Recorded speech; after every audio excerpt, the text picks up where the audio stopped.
Hola, vamos a probar con esta clase grabada para análisis matricial de fuerza de empotramiento perfecto.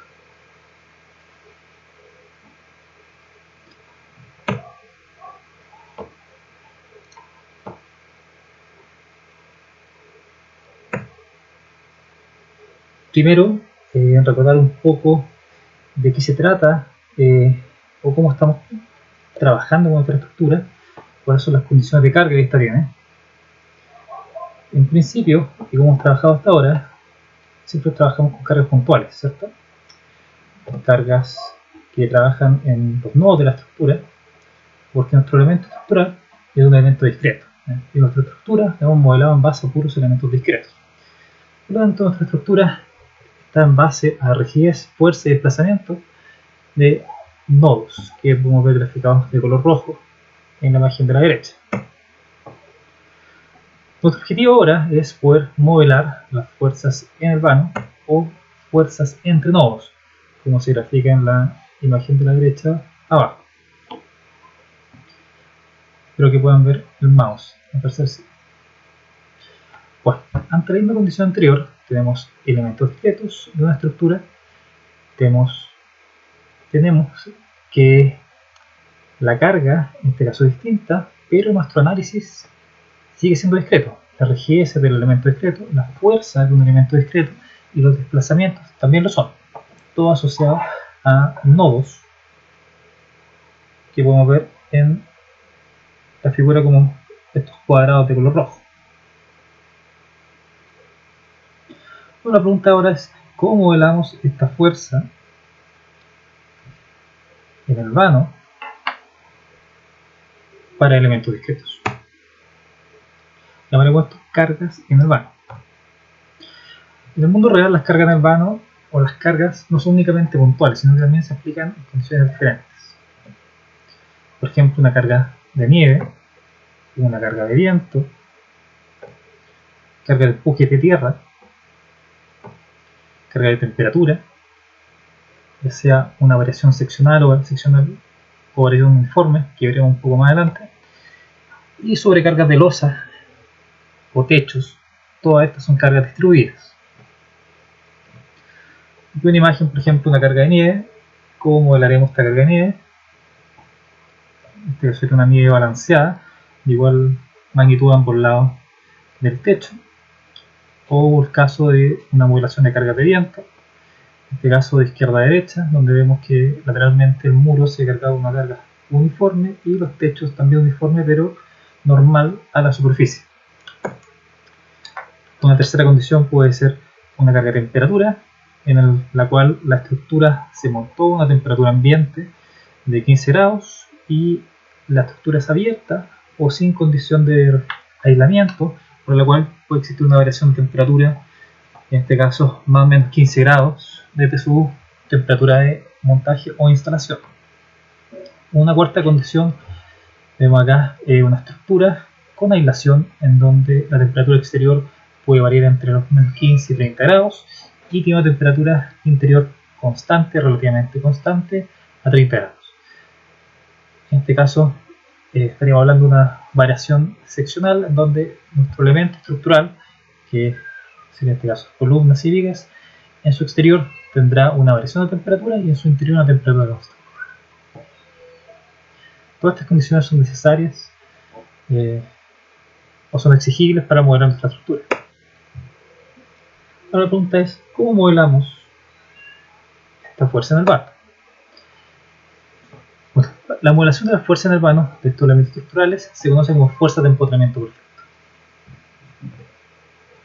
Para un primer approach de la modelación, consideremos una viga simplemente apoyada con su grado de libertad S1 y S2 y momentos en sus extremos generalizados S1 y S2 y una carga distribuida Q variable en todo su largo. La viga tiene propiedades mecánicas y longitud, propiedades mecánicas E, geometría I y largo L. El análisis será en base al teorema Castigliano, donde encontraremos la energía interna de formación para un elemento tipo flexural y recordamos que el momento de esta viga es simplemente un equilibrio de las reacciones y los momentos nodales asociados. Analicemos un poco esta ecuación. Espero que puedan ver en la pantalla a la derecha una especie de hoja de cálculo donde tendremos nuestra viga con fuerza nodal S1, S2 y una carga distribuida cualquiera Q.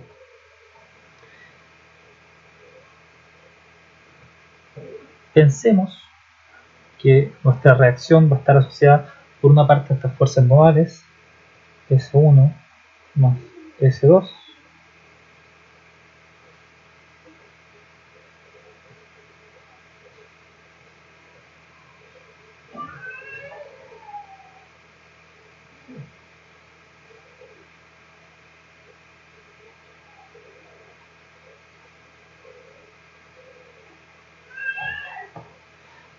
más una función que dependerá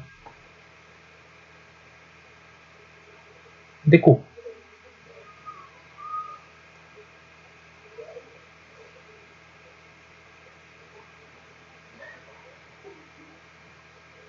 Podremos sentar entonces que nuestra ecuación de momento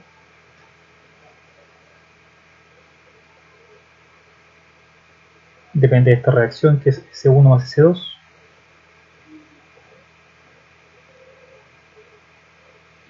sobre L por X menos S1, momento local del nodo, más una función m de X que depende de Q,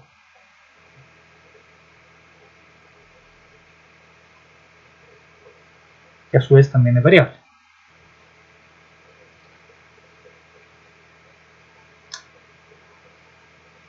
Se ve la pantalla así. Ya, la energía interna de formación de un elemento flexural, dijimos que era la integral entre 0 y L, ¿cierto? Del momento partido por su, multiplicado por su curvatura dividido por 2 en dx, ¿no? Solamente considerando el efecto flexural, ¿cierto? Y si la viga se comporta como una viga Bernoulli, la curvatura puede ser escrita como el diagrama de momento dividido por EI. En este caso, EI es constante.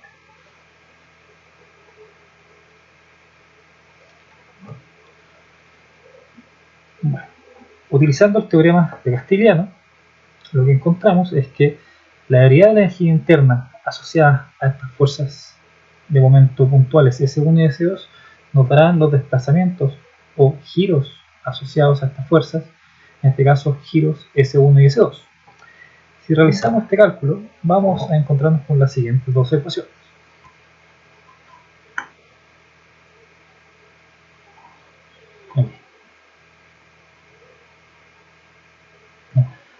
Las primeras dos partes de esta ecuación son conocidas, ya las revisamos en clase, y solo saldría este término adicional asociado a esta carga distribuida que tiene una ecuación m de x.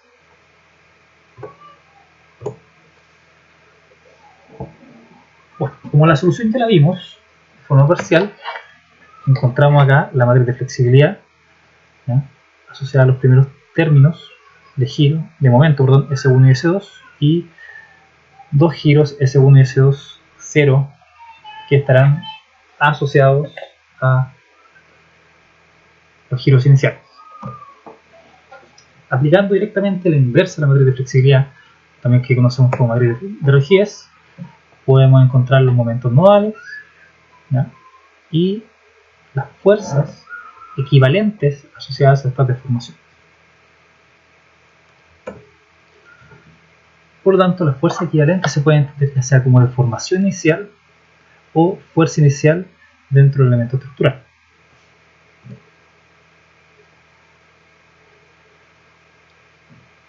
También estas fuerzas pueden entenderse como las fuerzas que generan los mismos desplazamientos nodales que la fuerza en el banco.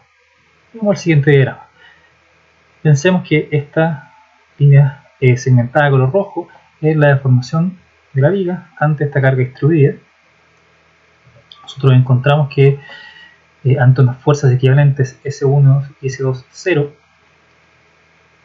podremos tener una deformación similar en lo largo del vano, pero equivalente e igual en el nodo, ¿no? Es decir, el giro de este nodo es exactamente el mismo que el giro de este nodo.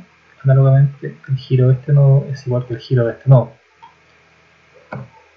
Y si yo quisiera ahondar un poco más y encontrar esta similitud de deformación nodal, puedo hacer la diferencia entre el diagrama, perdón, la deformación entre el caso de fuerza en el vano menos la fuerza nodal equivalente. En ambos casos vemos que el giro nodal es 0, sin embargo, puedo encontrar alguna diferencia dentro de la deformación interna del elemento. Esto debido a que estamos simplificando y modelando nuestra fuerza interna, ¿ya? Todo el comportamiento interno del elemento en base a un elemento finito, ¿ya? Que es una barra.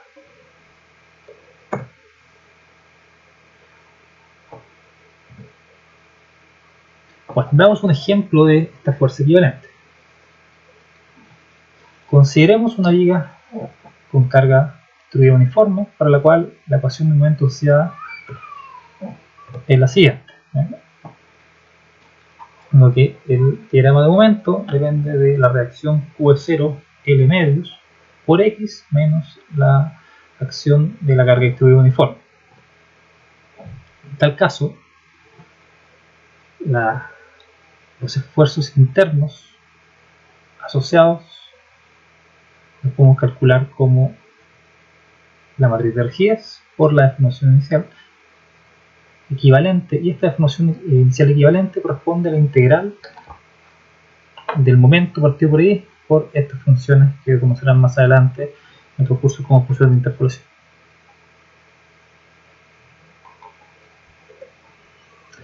Al hacer este cálculo podemos encontrar que los esfuerzos iniciales, ¿ya?, o fuerzas equivalentes a esta carga distribuida corresponden a Q0 L cuadrado partido por 12, ya sea el nodo inicial o el nodo final de nuestro elemento estructural.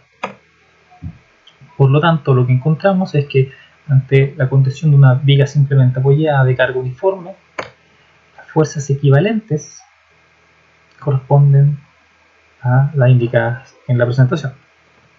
Entonces encontramos ahora una equivalencia que nos permite modelar una carga en el vano para nuestro elemento discreto que solamente conoce el comportamiento nodal, ¿ya?, donde todo su esfuerzo, rigidez, ciertas deformaciones se trasladan a estos nodos.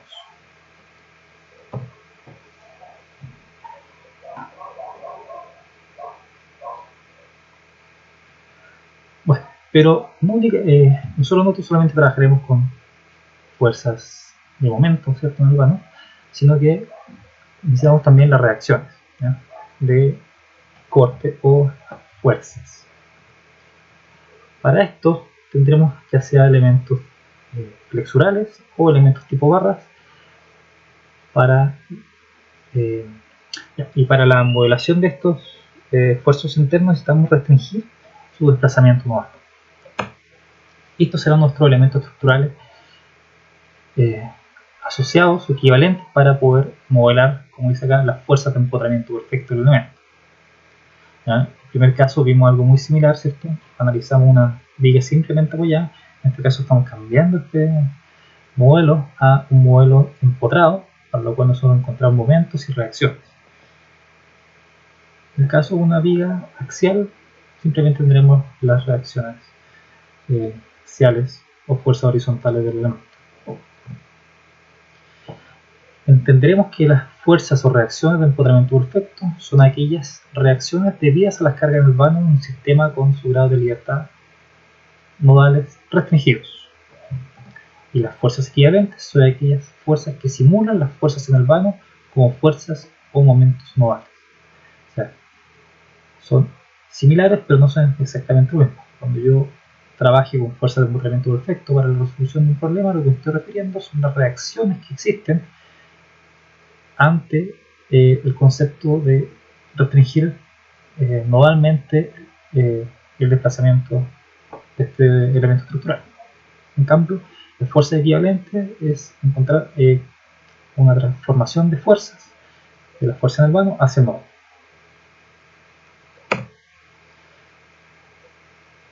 Analicemos el mismo ejemplo visto anteriormente de una carga distribuida uniforme, pero en este caso para nuestro elemento con un grado de libertad restringidos. Entonces nos pide aquí calcular la fuerza del empotramiento perfecto y buscar las fuerzas equivalentes asociadas a la carga en el vano.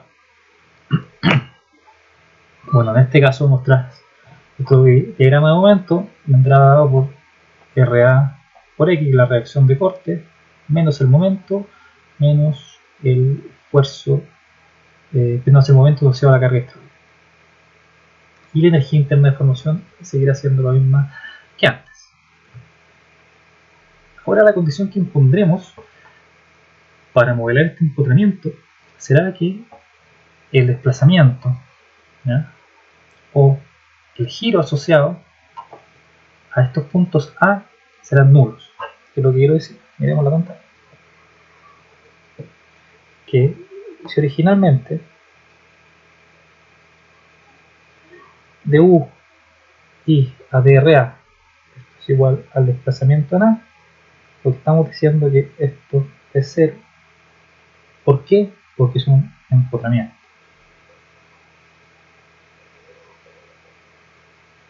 O restricción de desplazamiento.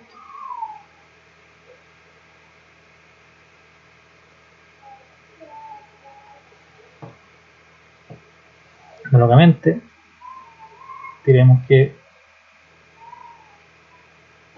la deriva de la energía interna respecto al momento, que es igual a θ A, será 0, que es igual a 0 por la misma condición. Es un empotramiento o una restricción de desplazamiento.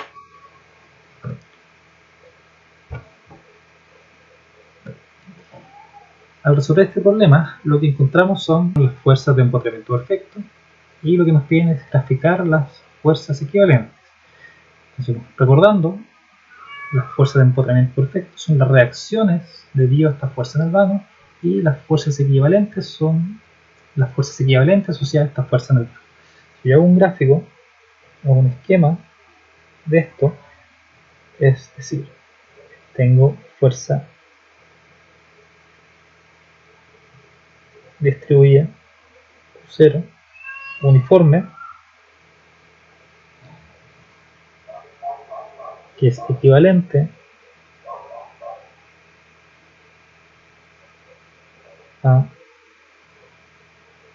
dos fuerzas y dos momentos que generan el mismo diagrama de momento en la estructura.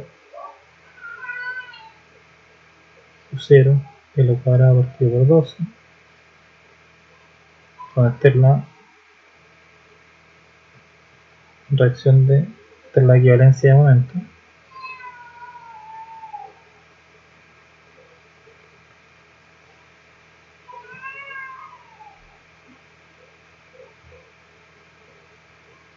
Y en el caso de las fuerzas de empotramiento perfecto, van siendo las reacciones asociadas a esto, que es lo que ya vimos.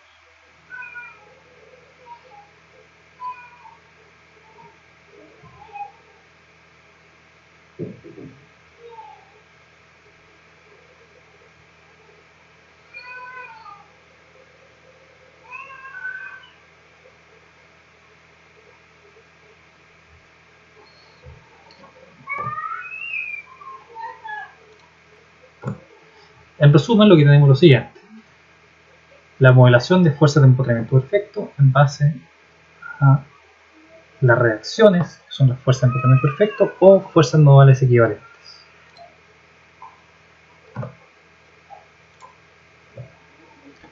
Para que podamos practicar el cálculo de las fuerzas de empotramiento perfecto, le dejo estos 5 ejercicios propuestos. Uno de una viga flexural, ¿ya?, con una carga triangular, muy similar a lo que vimos recién.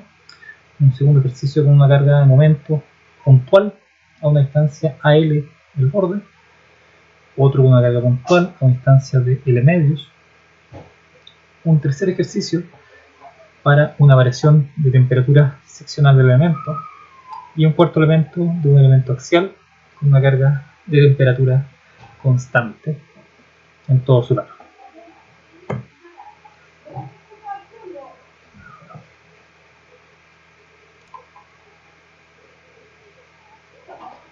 Ahora un problema de aplicación. ¿Cómo vamos a aplicar esta fuerza de empotamiento perfecto o esta fuerza en el vano en una estructura? Pensemos en un problema de una viga simplemente apoyada de largo 2L con una carga uniforme Q0, en la cual queremos utilizar esta teoría de empotamiento perfecto, de fuerza de empotamiento perfecto. Primero, caractericemos nuestro elemento estructural. Consideremos un elemento flexural de 4 grados de libertad, 2 de momento y 2 de desplazamiento. Segundo paso, definamos los elementos estructurales, elemento 1 y elemento 2. Tercer paso, definamos los grados de libertad R de la estructura. Aquí se pueden ver como R1 y R2.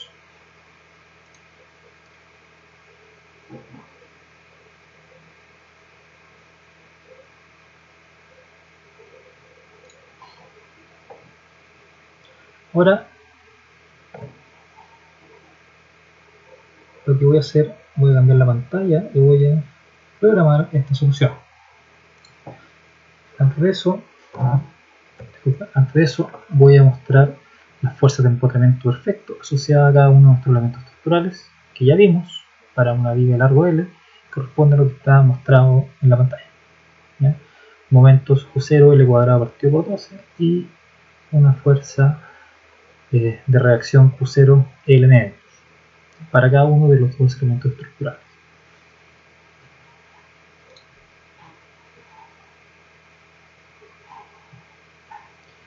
Entonces vamos ahora a la pantalla de programación. Consideremos los siguientes datos geométricos. ¿Ya? Unas vigas tendrán largo 2 metros, L igual 2 metros. Nuestra propiedad geométrica mecánica EI es la que tiene la pantalla, y una carga distribuida que corresponde al peso propio de un elemento.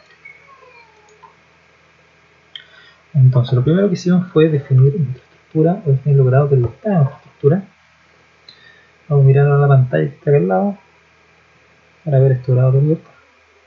Espero que se pueda ver bien.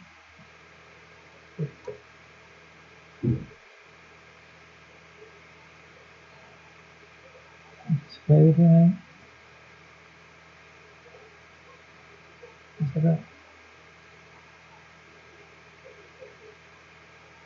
Ahí está.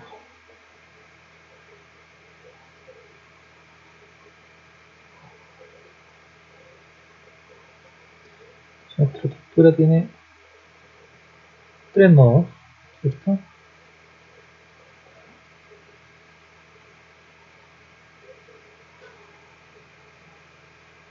Tiene 3 nodos. ¿No? Que nosotros nombramos su grado de libertad giro R1, giro R2, giro R3 y desplazamiento R4.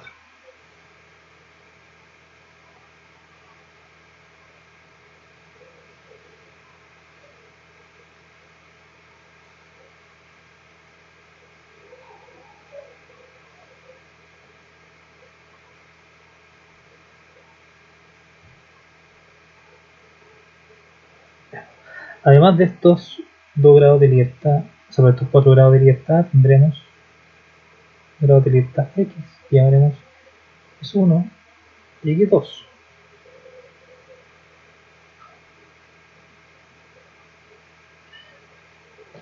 Nuestro elemento estructural 1 lo tenemos aquí, nuestro elemento estructural 2 lo tenemos aquí.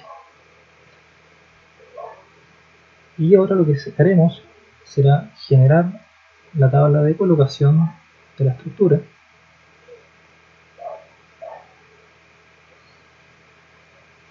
peleando aquí con la pantalla.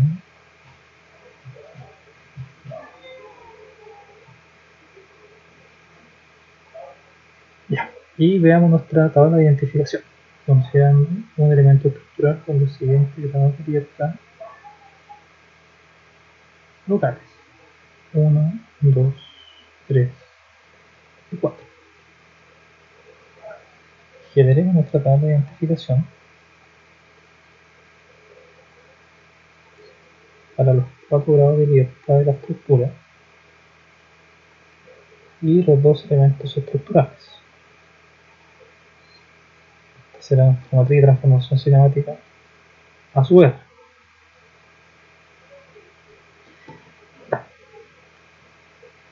Podemos ver que el grado de libertad 1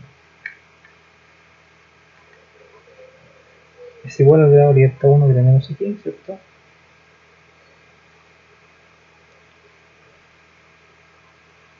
Para el elemento 1, el grado de libertad 2 local es el grado de libertad 2 global. El grado de libertad 3 local es un grado de libertad X. El grado de libertad 4 local es el grado de libertad menos 4 global. En el caso de el elemento estructural 2, el grado de libertad 1 local es el grado de libertad 2 global. El grado de libertad 2 local, el grado de libertad 3 global. El grado de libertad 3 local es el grado de libertad menos 4 global. Y el grado de libertad 4 local es una restricción cinemática a su X. De igual forma, puedo encontrar la matriz de identificación y matriz de colocación asociada a los grados de libertad de restricción cinemática X, que tendremos lo siguiente. Únicamente tendremos 2 grados de libertad, ¿cierto?, con restricción cinemática, X1 y X2, que estarán asociados a los desplazamientos de nuestro elemento. Por lo tanto, los grados de libertad de giro de nuestro elemento local no se verán afectados. Bueno, el grado de libertad 3 local del elemento 1 corresponde al grado de libertad a la restricción cinemática X1, por lo tanto tendremos acá un 1. El grado de libertad 4 local no tiene asociado ninguna restricción cinemática X. De igual forma, el grado de libertad 3 local del elemento estructural 2 no tiene ninguna restricción cinemática, y el grado de libertad 4 local tiene asociado la restricción cinemática X2. ¿Ya? Por lo tanto, con estas dos matrices, estas dos tablas de colocación, podemos encontrar nuestras restricciones cinemáticas y transformaciones cinemáticas a sub r y a sub x. ¿Nos falta algo? ¿Restricciones cinemáticas C sub r y C sub x? No, porque no hay grado de libertad Z. No hay grado de libertad cinemáticamente dependiente en nuestra estructura, tal cual como la vemos ahora. Podrían pensar, ¿cierto? Podrían pensar que tenemos grado de libertad acá X3, Z1 y Z2, etc. Pero como nuestra matriz, nuestro elemento estructural no tiene deformación axial, es irrelevante, así que vamos a borrar.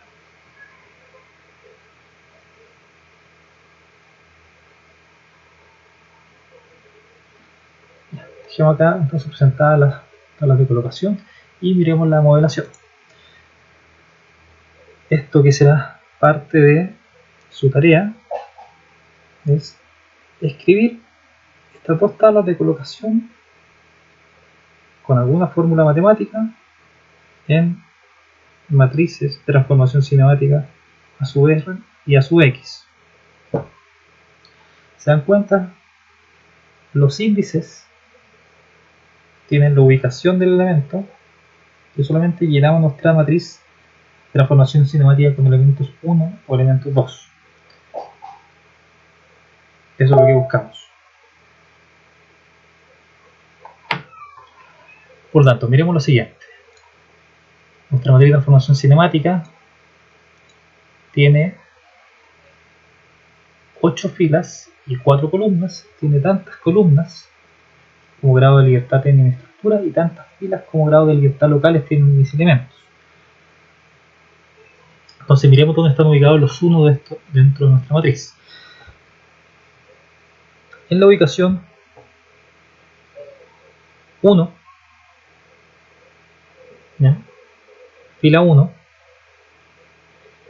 en la columna 1 tengo un elemento 1. En la fila 2, en la columna 2 tengo un 1. En la fila 3 no tengo nada. En la fila 4 tengo un menos 4. O sea, tengo un menos 1 en la columna 4. ¿Ya? Perfecto, aquí estamos muy bien. Analicemos el segundo elemento estructural. Ahora, como gente, se dan cuenta, a mí simplemente voy de forma correlativa, en vez del 4 voy a la fila 5. Voy a la fila 5. Voy a la fila 5 y tengo un 1 en la columna 2. Perfecto. Tengo un 1 en la columna 3. Tengo un menos 1 en la columna 4. Y en la fila 8, la última fila de nuestra transformación cinemática, no tengo nada. Perfecto. De igual forma, lleno mi matriz de transformación cinemática a sub x, donde solo tengo en la fila 3, columna 1, tengo un 1, y en la fila 8, columna 2, tengo un 1. Y así yo encuentro mi matriz de transformación cinemática. Corresponde a la parte de compatibilidad geométrica de nuestro análisis estructural. ¿Con qué continuamos? Con la relación tensión-deformación. Bueno, nosotros tenemos dos elementos estructurales, ambos con igual matriz de rigidez, que denotamos acá como K sub 1. Dice E sobre L por lo que tenemos acá. Quiere decir, K sub 1 es E sobre L de la siguiente matriz: 4, 2, 2, 4, 6 sobre L, menos 6 sobre L, 6 sobre L, menos 6 sobre L. Es una matriz simétrica.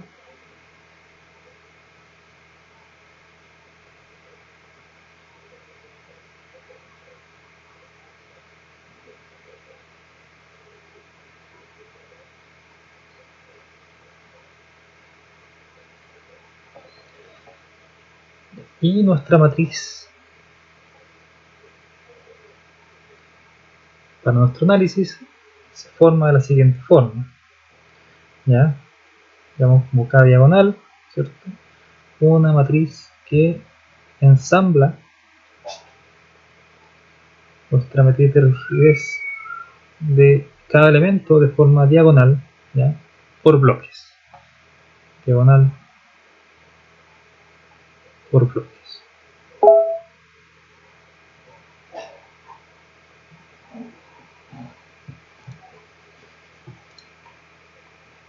Finalmente, nos falta definir las fuerzas que actúan en nuestra estructura.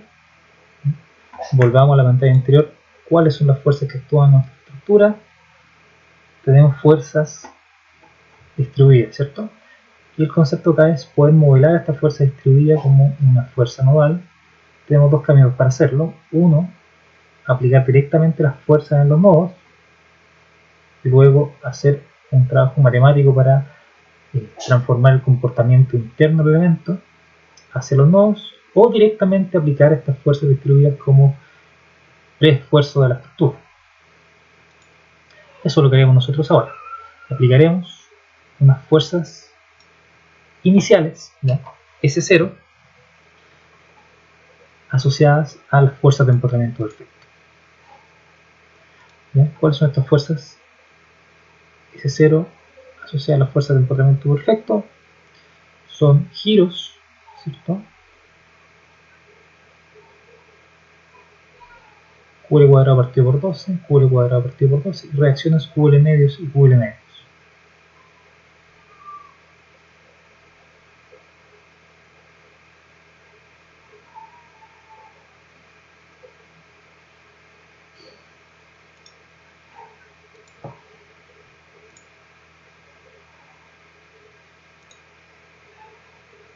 Ya, continuando con nuestra fuerza de empotramiento perfecto, lo que encontramos y vimos en nuestra presentación lo siguiente: tenemos nuestra viga que tiene las siguientes fuerzas de empotramiento perfecto o reacciones.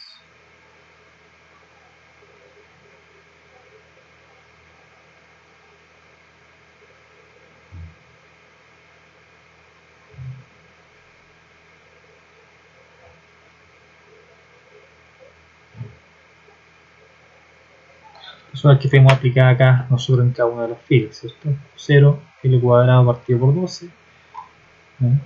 Positivo porque coincide con el grado de libertad local del elemento, menos Q0 L cuadrado partido por 12 porque no coincide con el grado de libertad del elemento, y Q0 L medios y Q0 L medios para cada uno de los dos elementos.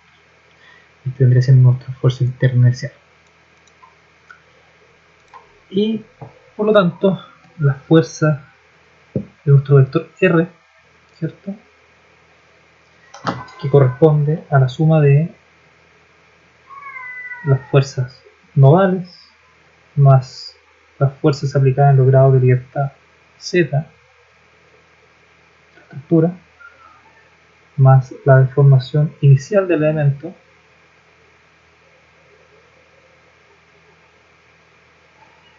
menos los preesfuerzos de nuestra estructura, que son lo que tenemos aplicado ahora. En nuestro caso, este valor vale 0, tampoco tenemos fuerza en grado de libertad Z, no tenemos deformación inicial del elemento, tenemos únicamente un preesfuerzo en nuestro elemento que llamaremos menos A retraspuesta por S0. Finalmente nos falta armar nuestras matrices de rigidez de la estructura, matrices locales, ¿ya?, asociadas al grado de libertad R, grado de libertad X, y una matriz de compatibilidad entre R y X. Por lo tanto, resolvemos, ¿ya?, la siguiente solución, perdón, la siguiente ecuación,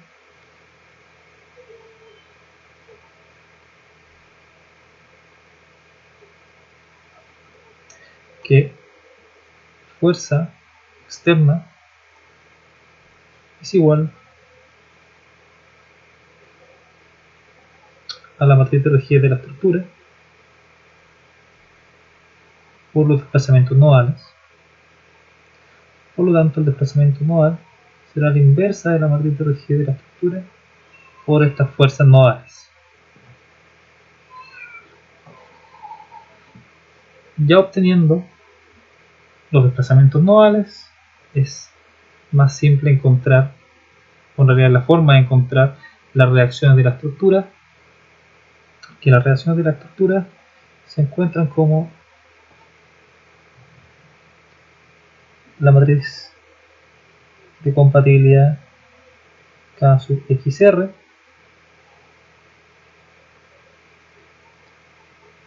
por la reacción de desplazamiento de la estructura más la rigidez asociada a los grados de libertad con restricción cinemática K sub X por los desplazamientos nodales prescritos, que en este caso no tenemos, menos las fuerzas directamente aplicadas sobre los grados de libertad cinemáticamente dependientes, menos deformaciones iniciales asociadas a los grados de libertad X, y más la acción de las fuerzas, bueno, acá estas son A sub X, acción de las fuerzas internas del elemento en los grados de libertad X. En nuestro caso, muchos de estos elementos son cero y solo nos quedamos con estos dos términos que podemos ver acá, como K sub XR por R más A sub X transpuesta por S0.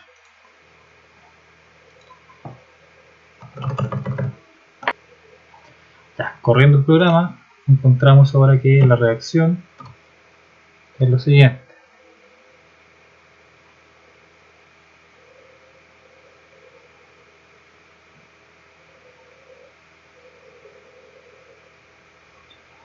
Menos 2,78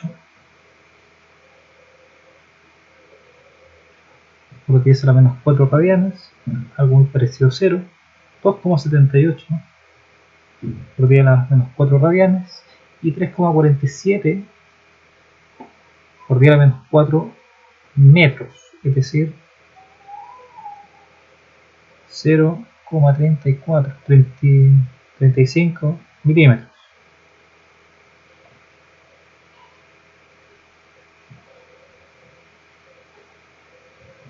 Si vemos nuestra estructura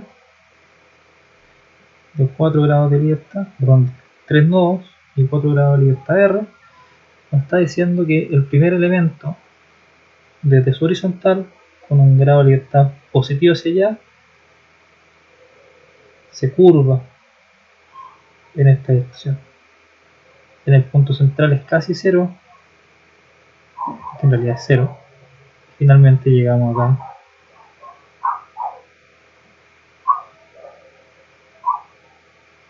con θ, ¿cierto? Igual a 2,78 radianes, verdaderamente 4 radianes.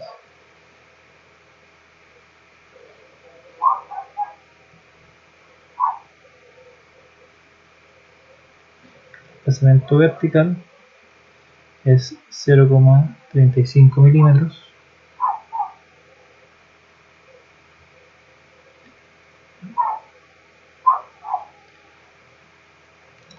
Las reacciones nos dicen que son 3,5 kilonewtons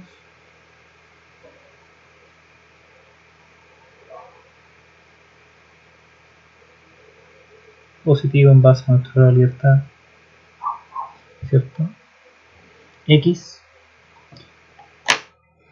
veamos si una forma de comprobar esta reacción, en este caso que es más simple, la reacción es simplemente U0 por 2L partido por 2, 3,5 kilonewtons. Y por último nos falta encontrar los esfuerzos internos. Por último nos falta encontrar los esfuerzos internos de la estructura. Vemos acá que nuestra ecuación es la siguiente. El esfuerzo interno en la matriz de rigidez por su deformación más su pretensión o tensión inicial. ¿Ya? Y la deformación del elemento la podemos encontrar como A sub R por R, donde ya resolvimos A sub R. S0 lo encontramos. Por lo tanto, el esfuerzo interno dentro de nuestro elemento estructural es el siguiente. Analizamos un poco más qué es lo que quiere decir.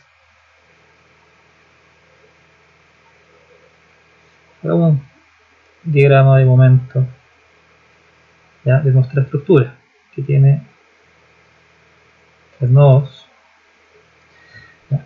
Nos dice primero que el momento S1 es 10 a la menos 5, algo muy parecido a 0. ¿Ya?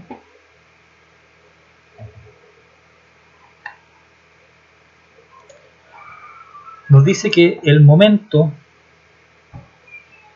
S2 vale 3,5. 3,5, es decir, un otro color positivo, positivo, tracción en el lado inferior del elemento, como que era acá, y es una línea recta, porque son elementos discretos. Los siguientes dos nodos son reacciones verticales. Para el siguiente elemento nos dice que el momento es menos 3,5, es decir, va en la otra dirección. Y efectivamente, ahora lo que está traccionando es el lado inferior, por lo tanto está bien que sea el momento negativo, y termina en 0. Es decir, un 0. Y este valor es 3,5 kN metro. Comprobemos lo que tiene que salir. Sabemos que es una viga simplemente apoyada, ¿cierto? Este valor debe ser Q2L al cuadrado partido por 8, es decir, Q por 2L al cuadrado dividido 8 a Q0. Es 3,5 km, ¿no? Está bien.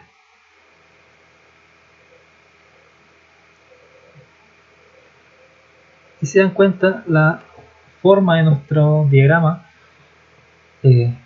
salió recto, ¿cierto? Esto debido a que nuestro elemento es un elemento discreto y no conocemos el comportamiento que ocurre dentro del elemento, simplemente sus fuerzas nodales. Solo sabemos que esto en realidad será una parábola, ¿no? Entonces, esta sería solución real.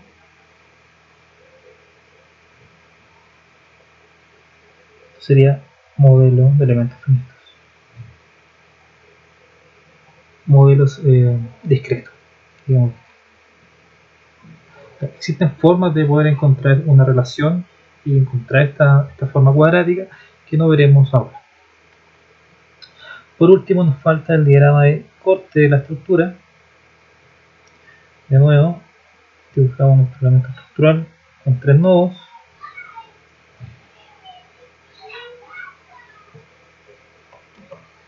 Y que nos dice que los desplazamientos, perdón, los cortes asociados son los siguientes: 3,5 kN y 0. Ya. Dependiendo de la nomenclatura que nosotros dibujemos el diagrama de corte, encontramos que en el primer caso tenemos 3,5 kN en este punto y luego tenemos 0, ¿cierto? 3,5 y luego algo por 10 a la menos 16, que es casi 0. Segundo caso del elemento, tendremos 0 igualmente y 3,5 kN. Y continuamos. Está directamente ligado, ¿cierto?, a las reacciones de nuestro elemento. Si se dan cuenta, esto es lo que podremos esperar de una viga simplemente apoyada con una carga distribuida.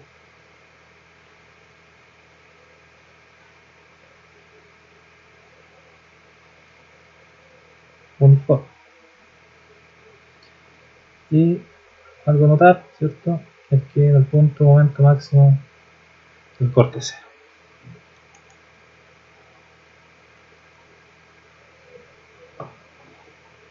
Eso sería el ejercicio. Mucha suerte.